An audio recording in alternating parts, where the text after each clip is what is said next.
Delhi liquor scam కేసులో BRS MLC కవితకు మరో బిగ్ షాక్ తగిలింది. ఈ కేసులో కవితకు మధ్యంతర బెయిల్ ఇచ్చేందుకు రౌస్ ఎవెన్యూ కోర్టు నిరాకరించింది. ఈడీ వాదనతో ఏకీభవించిన న్యాయస్థానం ఆమెకు 14 రోజుల జ్యుడిషియల్ రిమాండ్ విధించింది. కవితను తిహార్ జైలుకు తరలించాలని న్యాయస్థానం ఆదేశాలు జారీ చేసింది. దీంతో ఏప్రిల్ 9 వరకు కవిత జ్యుడిషియల్ రిమాండ్లో ఉండనున్నారు. కోర్టు ఆదేశాల నేపథ్యంలో ఆమెను జైలుకు తరలించేందుకు అధికారులు ఏర్పాట్లు చేస్తున్నారు.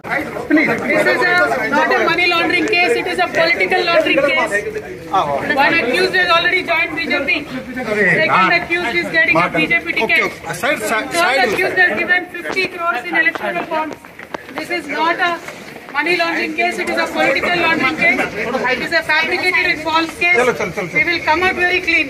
Jai Telangana. Jai Kavita. Jai Telangana. Jai Telangana. Are you turning out the Jai Telangana? No.